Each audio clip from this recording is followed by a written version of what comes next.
Assalamualaikum, selamat pagi semuanya. Di sini Bu Oci mau menjelaskan materi berkenaan prototype ya. Sebelum ke intinya, Bu Oci mau ngasih gambaran dulu supaya kalian mengerti. Jadi sebelum kita membuat suatu produk atau kita membeli suatu produk, pastinya kita pengen tahu dong bentuknya apa, fungsinya apa, isinya apa, terus manfaatnya apa dan sebagainya. Nah, si prototype atau prototyping ini sangat berguna sekali, nak. Contohnya kayak begini. Ketika kalian mau membuat suatu produk, pastinya kalian akan membuat sketsa atau desain dulu. Ya enggak? Kenapa harus buat sketsa atau desain? Karena kita supaya tahu nanti bentuk aslinya itu kayak gimana, apakah sesuai dengan apa yang kita pikirkan atau tidak. Kalau misalnya dalam berwirausaha, biasanya kita itu akan menanyakan kepada si konsumennya, ya.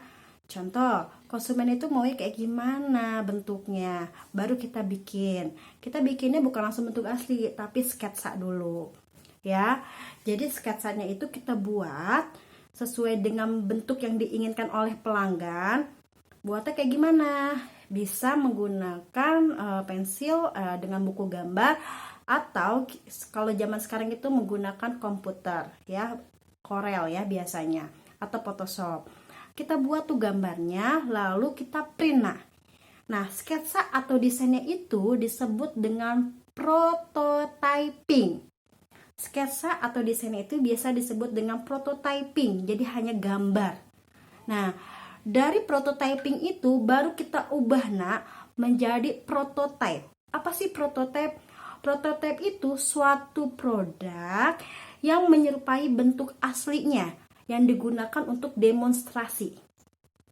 Biasanya prototype ini disebut dengan miniatur. Contoh lagi, ketika kalian mau jalan-jalan nih ke mall, biasanya di sisi kiri atau sisi kanan tuh di pinggirnya itu ada sales yang nawarin berkenaan dengan produk rumah, ya enggak? Biasanya perumahan, dia nawarin rumah-rumah. Dia ngasih lebaran dulu nih, habis ngasih lebaran kalian diajak. Untuk apa? Untuk melihat miniatur dari perumahan tersebut. Itu disebut dengan prototype. Jadi kalian nggak usah datang ke perumahannya. Kalian capek-capek datang ke perumahannya, lihat-lihat rumahnya, isinya segala macam. Enggak, nak, tapi kalian cukup melihat prototipenya atau miniaturnya, ya, yang hampir sama dengan bentuk aslinya. Jadi miniaturnya itu biasanya skala lebih kecil dibandingkan dengan aslinya dong. Nah, jadi intinya ketika Anda membuat suatu produk, kalian harus membuat prototipenya terlebih dahulu. Kalau udah bikin prototipenya, kalian bisa lihat ada kekurangan atau tidak.